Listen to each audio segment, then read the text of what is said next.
Karimnagar parliament నియోజకవర్గ BJP అభ్యర్థి బండి సంజయ్ ఎన్నికల ప్రచారం చివరి రోజు కూడా అదే ఉత్సాహంతో రోడ్ షోలో పాల్గొన్నారు. శనివారం బండి సంజయ్ కి మద్దతుగా గోషామహల్ ఎమ్మెల్యే రాజా సింగ్ హాజరయ్యారు.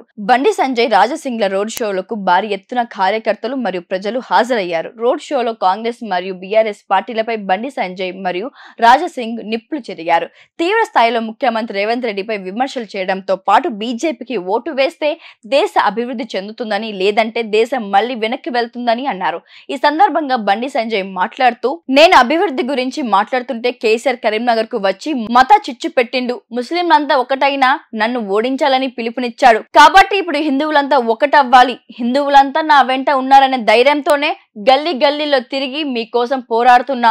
మీరే నా ధైర్యం, మీరే నా ఆశ, మీరే నా శ్వాస. నా పోరాటానికి అండదండ మీరే. దేశంలో ముస్లిం జనాభా పెరిగితే హిందూ జనాభా 8% తగ్గింది. ఇదే జరిగితే భారత పరిస్థితి ఏమిటో, ఎలాంటి ప్రమాదకర పరిస్థితిలోకి వెళ్తుందో అర్థం చేసుకోండి. మీరు నన్ను ఎంపీగా గెలిపిస్తేనే మళ్ళీ కొట్లాడే కరీంనగర్ కు ఇంకా నిధులు తీసుకొచ్చి అభివృద్ధి చేసుడే. కేసీఆర్ సర్కార్ మోడల్ ఎట్లా వంచానో 6 గ్యారంటీలతో మోసం చేసిన కాంగ్రెస్ మోడల్ కూడా వంచి హామీలను అమలయ్యేలా చూస్తా. హిందూ బంధువులారా, కరీంనగర్ ఎంపీగా నన్ను గెలిపించి ధర్మ రక్షకులు దొమ్మేందో చూపించండి. మీ రక్షణకు నిలిచేందుకు నేను ఎప్పటిలాగానే సిద్ధంగా ఉంటాను. జైలుకు పోయినా సరే జనం కోసమే నిలబడ్డా.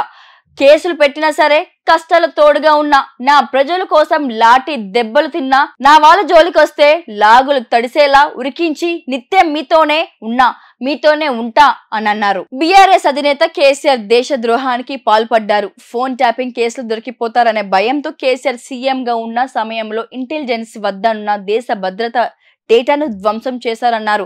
అలాంటి దేశద్రోహిని ఇంతవరకు ఎందుకు అరెస్టు చేయలేదని ప్రశ్నించారు. నరేంద్ర మోదీ లేని భారతదేశం ఊహించుకోలేమని చెప్పిన బండి సంజయ్, మోదీ మళ్లీ ప్రధాని కాకుంటే భారత్ మరో పాకిస్తాన్ లా మారే ప్రమాదమని ఆందోళన వ్యక్తం చేశారు. కొన్ని ఇస్లామిక్ సంస్థలు భారత్ ను మరో ఇస్లామిక్ దేశంగా మార్చేందుకు చేస్తున్న కుట్రలో భాగంగా ముస్లిం జనాభా పెరుగుదల అని పేర్కొన్నారు. పొరపాటున కాంగ్రెస్ బీఆర్ఎస్ గెలిస్తే వాళ్ళంతా హమ్ చార్ హమారే 40 అనే విధానానికి ఓటేస్తారని ఎద్దేవా చేశారు. ఎన్ని పార్టీలు ఎంత ప్రచారం చేసినా ప్రజలంతా కోరుకునేది ఒకటే, మోదీ మళ్లీ ప్రధాని కావాలని, బండి సంజయ్ మళ్లీ ఎంపీ కావాలని కోరుకుంటారన్నారు. నేనెవరో మీకు తెలుసు. మీకోసం టవర్ సర్కిల్, రామ్నగర్ చౌరస్తా, తెలంగాణ చౌరస్తా, బస్టాండ్ సహా గల్లీలలో కొట్లాడిన ధర్మానికి ఆపదొస్తే హిందూ సమాజానికి విఘాతం కలిగిస్తే అడ్డుకొని నేను రాజ్ సింగ్ పోరాడినామని చెప్పుకొచ్చారు. కరీంనగర్ లో కాంగ్రెస్ బీఆర్ఎస్ ఒకటే. 12% ఓట్లు బ్యాంకుతో నన్ను ఓడించే కుట్ర చేస్తున్నారన్నారు. నాకు మీరందరూ ఉన్నారనే ధైర్యంతో కొట్లాడుతున్నానని, నా హిందువులతో నా వెంట ఉన్నారనే ధైర్యంతోనే గల్లీ గల్లీలో తిరిగి మీకోసం పోరాడుతున్నానని, ఓటుకు 5,000 ఇచ్చి గెలవాలని కుట్ర చేస్తున్నారని, ఈ సమయంలో హిందూ సమాజం ఏకం కాకుంటే ధర్మ రక్షకులే కరువైతారన్నారు. దేశవ్యాప్తంగా మోడీ ప్రభంజనం కొనసాగుతోంది. మళ్లీ మోదీ ప్రధాని అవ్వడం ఖాయం.